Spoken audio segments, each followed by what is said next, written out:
Let me just bring in the whole concept of empathy, because empathy is a very important thing when it comes to having very significant relationships. Empathy and compassion is very closely related, but it's not necessarily the same thing. People usually say, when you ask them what is empathy, they say, no, empathy is not sympathy.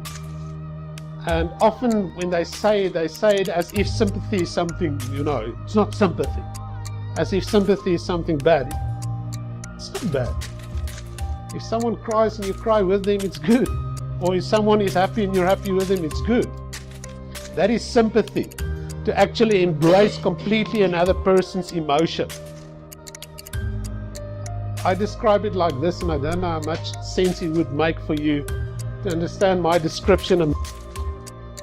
My brother-in-law died about 4 weeks ago. It's a very broken situation. It's sad. He's a great guy, comes from Namibia. Always nice guy, he's a great person. He makes you feel welcome when you encounter him. When my sister cried, when I sat with her, it was like I thought her spirit breathed. And it became big, and I was included in that, and then I cried too. That ability is sympathy. Empathy, as opposed to sympathy, is that ability to sit with my sister, if that was the case, not necessarily cry, but understand deeply the emotion that she experiences. Empathy is much more a rational thing than an emotional thing. I can sit with a client and I can really feel, let's say we talk about some kind of experience the person had, and I can understand that experience quite deeply, but I'm not overcome by the emotion of the experience. I still am rational. If I were to cry then maybe I would be less of a help for that person. But since I can stay rational, but still be in a place where I understand deeply what this person has experienced, or like the Native Americans say, I will not judge my brother unless I've walked a day in his moccasins. That's maybe touching on the whole idea of empathy. I will not judge you unless I've seen where you've come from, unless I try to understand what you've experienced, unless I understand the reason why you make the decisions that you do. So there's very much with empathy a posture of stepping back and not being out there and telling you what you should and should not do, but rather receiving the person that you are and allowing that person to be whatever that person is. What happens with me when I have empathy with a person, let's say it's in a coaching scenario, is that I will still mirror to that person that I understand the experience that you had. Something like, I would say, you can see it's really a deep and a heartfelt brokenness that you experience because of what happened. Sympathy is more a raw mirroring. I'm crying with you now. A person that's very rational can be equally empathetic than one that's very emotional. Because in my work, I'm very rational. If I remain rational, I can still help you. If I become emotional or sympathetic, then I can't help you anymore. I'm just crying with you, and that might help too. I'm not saying that might not help.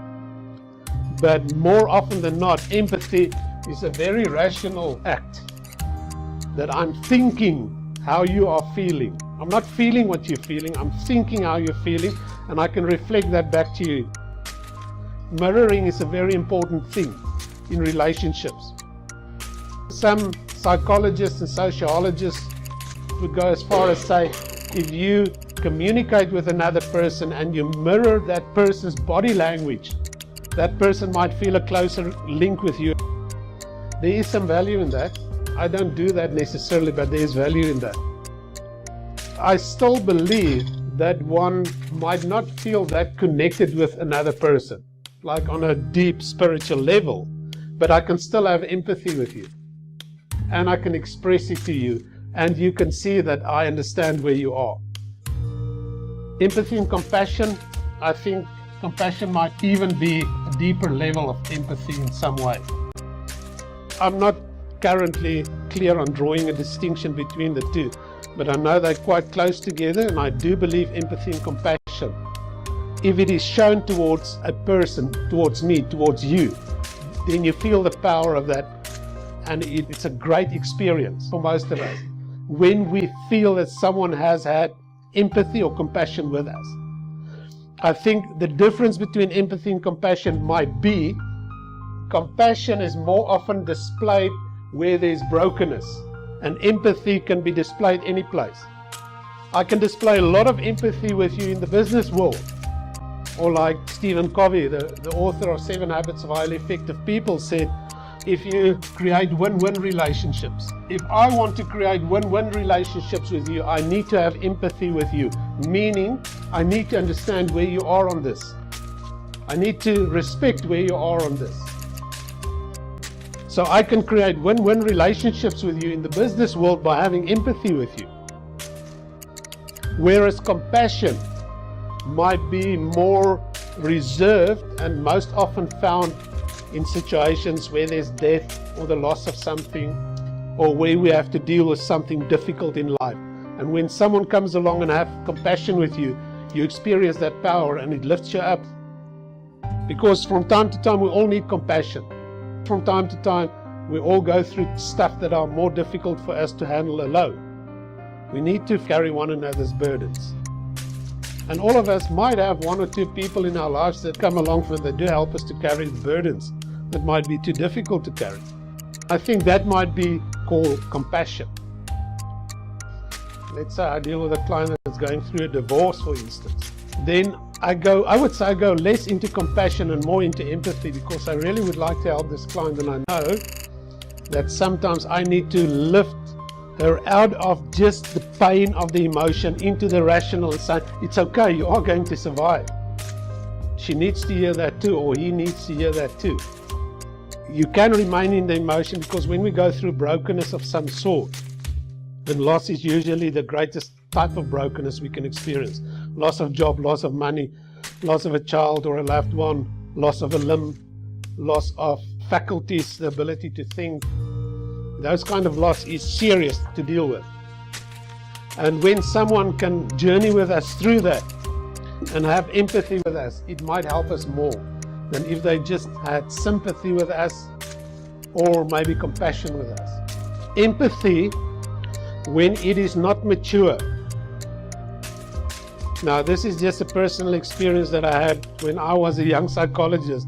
I would sometimes just cry with people, because if you hear people's stories, it touches you deeply.